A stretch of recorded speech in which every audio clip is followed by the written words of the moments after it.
PM CM की कुर्सी छीनने वाला विधेयक फंसा संकट में। मोदी सरकार जेपीसी के हवाले कर चुकी है विधेयक। लोकसभा स्पीकर बनाएंगे जेपीसी। विपक्ष जेपीसी का बहिष्कार करने की तैयारी में। केंद्र की मोदी सरकार संसद के मॉनसून सत्र जो हाल ही में खत्म हुआ है उसमें एक बिल लेकर आई थी। पीएम सीएम और मंत्रियों की बर्खास्तगी करने वाले इस बिल को केंद्रीय गृह मंत्री अमित शाह ने लोकसभा में पेश किया था, लेकिन जैसे ही यह बिल संसद में आया बवाल मच गया। विपक्ष के सांसदों ने सीधे सीधे सरकार पर ही सवाल उठा दिए, तो एनडीए में बीजेपी के सहयोगी भी डरे हुए दिखाई दिए।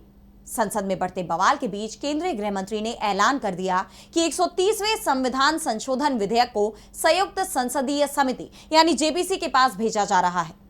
अमित शाह ने प्रस्ताव रखा तो लोकसभा स्पीकर ने तुरंत ही इस पर अपनी मुहर लगा दी, यानी अब लोकसभा स्पीकर की तरफ से इस बिल पर जेपीसी बनाई जाएगी, जिसमें बिल को लेकर चर्चा होगी और जो बदलाव जेपीसी में सुझाए जाएंगे, और अगर जेपीसी में जो सदस्य हैं वो बहुमत से उस सुझाव को स्वीकार कर लेते हैं तो वो सुझाव बिल का हिस्सा बन जाएंगे और फिर संशोधित बिल संसद में पेश किया जाएगा। लेकिन मोदी सरकार की कोशिश के सामने इंडिया ने बड़ी रुकावट डालने की तैयारी कर दी है, क्योंकि इंडिया गठबंधन ने संकेत दे दिए हैं कि वो अपने सदस्य जेपीसी में नहीं भेजेगा, और अगर इंडिया जेपीसी का बहिष्कार कर देता है तो फिर जेपीसी ही नहीं बन पाएगी। और सरकार अगर मनमानी कर जेपीसी बना भी देती है तो उसमें विपक्ष के सदस्य ही नहीं होंगे, और फिर जो बिल संसद में आएगा विपक्ष उसे स्वीकार नहीं करेगा। मोदी सरकार को भी इस बात का एहसास है कि विपक्ष साथ नहीं हुआ तो यह बिल पास नहीं हो पाएगा, क्योंकि यह संविधान संशोधन बिल है जिसके लिए 2/3 बहुमत चाहिए, जो बिना विपक्ष के संभव नहीं है।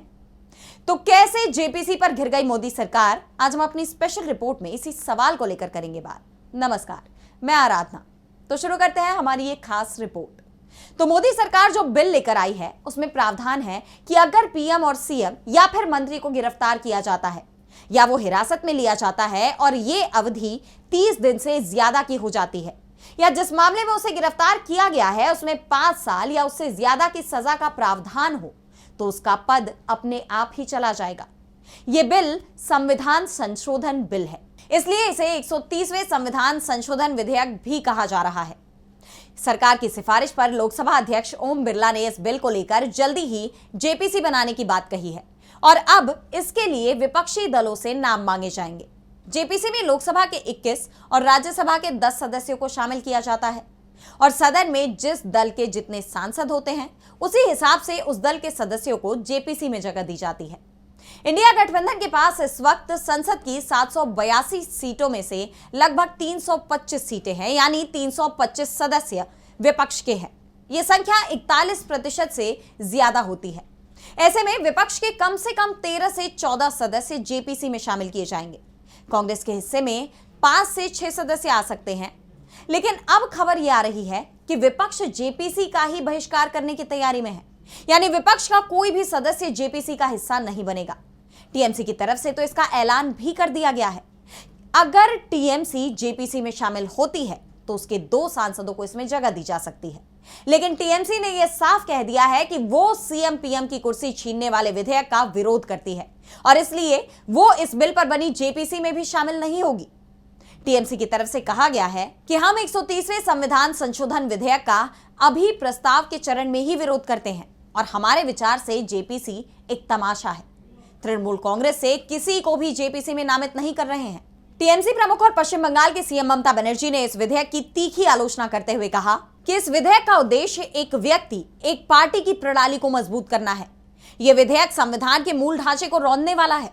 अगर ये कानून बन गए तो देश सुपर आपातकाल से भी आगे बढ़ जाएगा। भारत में लोकतंत्र को हमेशा के लिए खत्म कर दिया जाएगा। ममता ने तो साफ कर दिया है कि वो जेपीसी में टीएमसी का सदस्य नहीं भेजेंगी। वहीं दूसरी तरफ कांग्रेस भी इस बिल का खुलकर विरोध कर रही है। कांग्रेस सांसद राहुल गांधी ने तो यहां तक कह दिया कि अगर ये बिल कानून बन गया तो देश के प्रधानमंत्री नरेंद्र मोदी देश के राजा बन जाएंगे, और फिर वो जो कहेंगे वो ही कानून होगा। राहुल ने इस बिल पर तीखी प्रतिक्रिया देते हुए कहा कि हम मध्यकाल की ओर लौट रहे हैं, जब राजा अपनी मर्जी से किसी को भी हटा सकता था। अगर राजा को किसी का चेहरा पसंद नहीं आया तो ईडी से गिरफ्तार कराकर लोकतांत्रिक तरीके से चुने गए नेता को 30 दिन में बाहर कर दिया जाएगा। यह संविधान पर हमला है। एक तरफ वे लोग हैं जो संविधान पर हमला कर रहे हैं, और दूसरी तरफ हम लोग हैं जो इसे बचाने की लड़ाई लड़ रहे हैं। टीएमसी के साथ ही अब कांग्रेस की तरफ से भी ये संकेत मिलने लगे हैं कि वो जेपीसी में अपने सदस्यों को नहीं भेजेगी। दरअसल इंडिया गठबंधन के नेताओं के बीच चर्चा में ये बात सामने आई है कि अगर जेपीसी में अपने सदस्य भेजे जाते हैं तो भी सरकार इस बिल पर अपनी मनमानी चलाएगी और जो चाहेगी बहुमत के दम पर जेपीसी में पास करा लिया जाएगा। वक्फ कानून को लेकर बनी जेपीसी का मामला सबके सामने है, जिसे लेकर विपक्षी सदस्यों की तरफ से दर्जनों सुझाव दिए गए थे, लेकिन जेपीसी ने सभी सुझावों को खारिज कर दिया। सिर्फ उन्हीं सुझावों को माना गया जो एनडीए में शामिल पार्टियों की तरफ से दिए गए थे। ऐसे में सरकार की तरफ से अब जो पीएम और सीएम की गिरफ्तारी पर उन्हें हटाने वाले बिल पर जेपीसी बनाई जा रही है, उस जेपीसी में भी इस बार यही होगा, यानी विपक्ष की बात नहीं सुनी जाएगी। लेकिन संसद में जब इस विधेयक को फिर से पेश किया जाएगा तो सरकार के पास यह कहने का मौका होगा कि जेपीसी में इस बिल पर घंटों चर्चा हो गई है और जिस तरह से संसद में बिना चर्चा के ध्वनि मत से बिल पास कराए जा रहे हैं, उसी तरह से इस बिल को भी ध्वनि मत से पास कराया जा सकता है।